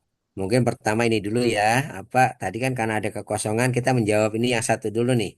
Bahan merek sedap sehat. Ya, mungkin boleh tindakan perbaikannya ya mencari atau apa? Mencari bahan marinasi yang lain yang sudah ber-SH. Itu kan? Untuk alternatif bahan. Itu ya, boleh. Kemudian tadi sebelum sosialis sebetulnya harus ini kan prosedurnya memang ada yang kurang ya Bu ya. Ya enggak? Sebetulnya jadi memperbaiki prosedurnya. Setuju nggak Bu? Memperbaiki prosedur pembelian di mana ah, di mana gini yang menjelaskan bahwa gitu ya. Ini Bu. Jadi memperbaiki dulu prosedurnya ya bagian pembelian yang menjelaskan bahwa bagian pembelian harus melapor jika ada penggunaan bahan di luar daftar bahan halal gitu ya. Harus melapor ke penyelia dan tim manajemen halal. Jika ada perubahan penggunaan bahan di luar yang tercantum di dalam daftar bahan halal. Kemudian apalagi Bapak Ibu? Ada lagi? Tadi ada yang mengatakan apa tadi ya? Sosialisasi ya. Jadi kalau ada seperti ini Bapak Ibu, oh ini ada prosedurnya yang kurang. Berarti prosedurnya diperbaiki. Setelah prosedurnya dirubah, disesuaikan sesuai dengan persyaratan, maka harus yang namanya disosialisasikan Bapak Ibu. Sosialisasi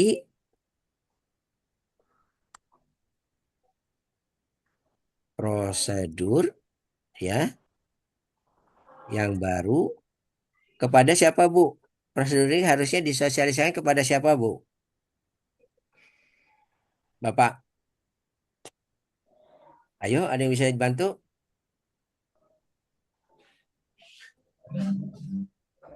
Sosialisasinya kepada siapa, Bu? Kalau prosedur tentang pembelian nih. Kepada bagian pembelian. Oke, kepada seluruh karyawan karyawan bagian pembelian, Bu. Karena kan setelah prosedur ini berubah, kita harus sosialisasikan pada mereka supaya apa? Supaya semua karyawan pembelian yang terkait dengan aktivitas rencana pembelian itu tahu, gitu ya, Bu ya. Oke, ini sudah nih melakukan. Nah, sekarang dari rencana tindakan perbaikan yang mencari alternatif bahan marinasi, memperbaiki prosedur, kemudian melakukan sosialisasi prosedur, ini kira-kira menurut Bapak Ibu perlu waktu berapa hari, Pak? Ayo, dari rencana tindakan perbaikan ini kira-kira mau selesai dalam berapa hari, Pak? 1 minggu. Hmm? Berapa hari, Ibu? Ibu kan bisa menggambarkan nih dari sini nih. Oh, saya mencari gumbu marinasi alternatif. Oh, saya harus memperbaiki prosedur. Oh, saya harus mensosialisasikan prosedur ini. Kira-kira Kurang lebih 3 hari, Pak. 3 hari. Sanggup ya 3 hari ya? Oke, kalau 3 hari berarti rencana tanggal penyelesaiannya tanggal berapa, Bu? 13 Maret. 13 Maret 2026. Jadi, rencana tanggal kalau Bapak Ibu kira-kira sedang membuat rencana tindakan perbaikan dan pencegahan, dituliskan target waktunya, Bu. 3 hari nggak terlalu cepat ya. Oke, masuk akal. Ya, saya sanggup deh 3 hari selesai. Nah, sekarang kita mengisi verifikasi. Oke, saya tanya, Bu. Kalau tindakan mengisi akar penyebab dan mengisi tindakan perbaikan dan pencegahan itu yang harusnya melakukan siapa, Bu? Auditor atau auditi, Bu? Audisi. Auditi ya. Sekarang sekarang kita akan melakukan verifikasi. Yang melakukan verifikasi itu auditor atau auditi, Bu? Auditor. Auditor ya, karena dia harus mengecek apakah tindakan perbaikan dan pencegahannya sudah dilakukan atau belum. Nah, sekarang kalau dari auditi merencanakan selesai tanggal 13, kalau gitu verifikasinya tanggal berapa, Bu? Tanggal 14. Tanggal 14 ya. Janjinya tanggal 13, maka kita lakukan verifikasi di tanggal 14 Maretnya. Sekarang kita tulis, Bu, apa yang harus kita tulis pada saat kita melakukan verifikasi? Apa yang harus kita cek? Ngeceknya adalah berdasarkan tindakan perbaikan dan pencegahannya, Bu, rencananya itu. Berarti kalau dia mencari bahan marinasi, berarti jawabannya adalah komentar yang harus kita tulis sebagai auditor adalah bahan marinasi, ya kan? Alternatif sudah ditemukan. Oke, bahasa alternatif yang sudah ber yang sudah bersertifikat halal ya sudah ditemukan. Misalnya yaitu merek apa, Bu? Misalkan saja ya. Misalnya merek apa nih? Merek enak gitu aja ya, Bu ya. Contoh yang sudah sudah berasal. Oke, oke. Nah, yang kedua apa lagi, Bu? Yang bisa kita tulis di sini? Ini berdasarkan ini loh, Bu.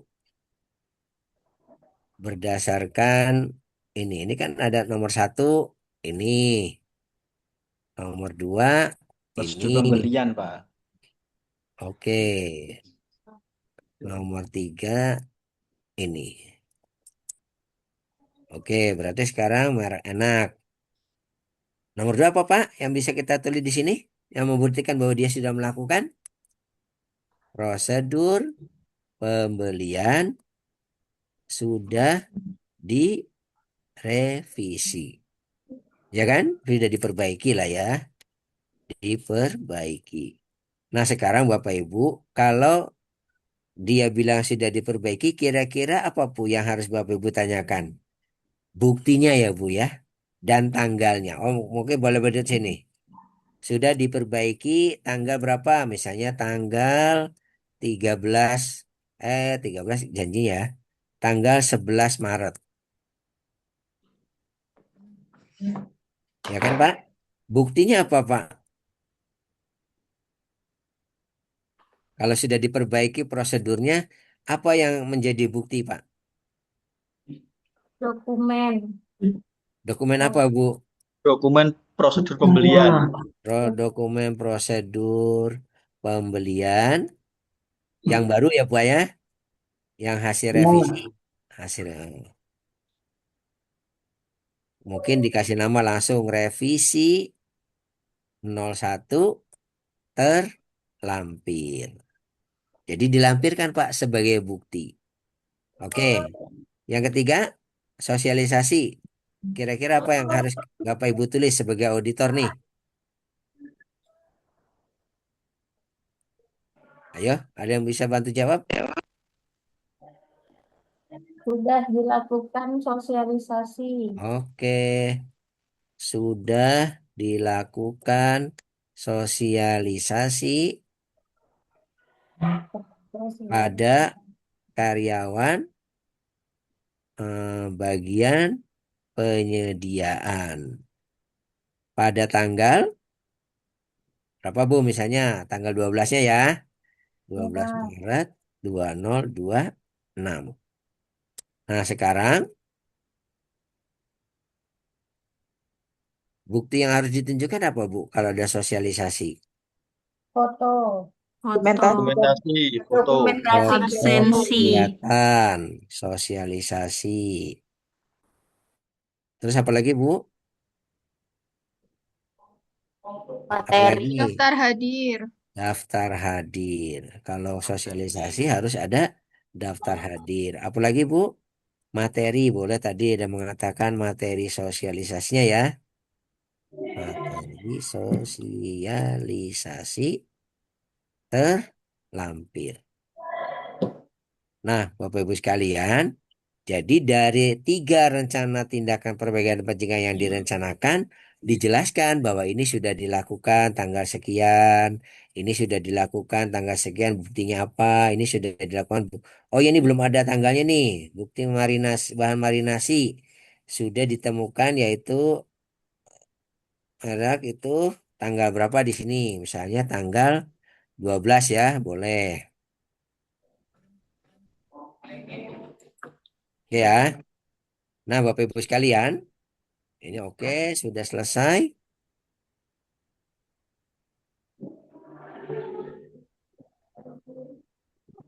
Nah, Bapak Ibu sekarang isi auditornya siapa tadi? Pak Chandra. Auditor. Auditinya siapa tadi? Pak Rahmat. Penyelihannya siapa, Pak? Karti. Kartika. Apa nih di sini nih? Oh, tadi siapa yang jawab? Ibu Kartika ya. Iya, Auditornya adalah, penyelihannya adalah Ibu Ibu Kartika. Kartika. Jadi kalau penyelia biasanya harus mengetahui Bu di sini. Oh, Ibu Kartika harus mengetahui bahwa ada temuan di bagian ini gitu ya. Nah, Bapak Ibu, nah kemudian kalau sudah dilakukan semua maka statusnya apa di sini Bu? Closet. Close. Berarti sudah selesai. Dia sudah melakukan tindakan perbaikannya dan pencegahannya.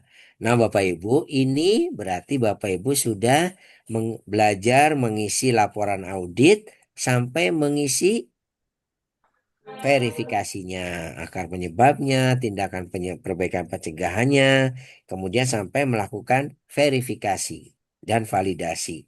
Validasi itu ini, oh sudah dilakukan semua dan terbukti sudah efektif, maka statusnya close. Oke, Bapak Ibu, masih ada waktu 6 menit, boleh Bapak Ibu untuk bertanya, boleh Bapak Ibu kemudian untuk melengkapi tugasnya sesuai dengan tadi yang kita bahas. Kemudian Bapak Ibu ini bisa diupload sebagai tugas 3 di LMS. Jadi tugas 2 tadi sudah dibahas Pak Hadi, tugas 3 dibahas dengan saya. Jadi nanti Bapak Ibu harapannya tugas 2, tugas 3 itu sudah selesai. Oke, Bapak Ibu ada pertanyaan? Atau silahkan Bapak Ibu melengkapi pengisiannya, masih ada waktu 6 menit.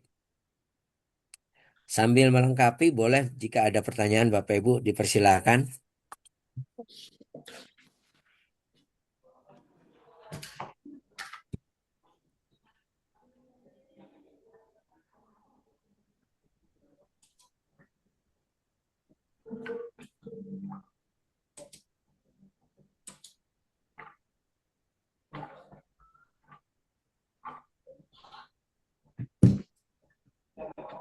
Oke, sudah lengkap semua ya.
Bagian dari tanggung jawabnya ini bagian juga bagian penyediaan ya.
Oke, Bapak Ibu sekalian, sekarang sudah pukul 11 ya, Bapak Ibu silakan yang sudah menyelesaikan tadi tugas tiganya, yang sudah kita bahas bersama, silakan Bapak Ibu upload sebagai tugas 3. Sekarang sudah pukul 11, waktunya kita istirahat dan bagi Bapak-Bapak sudah bersiap-siap untuk mengikuti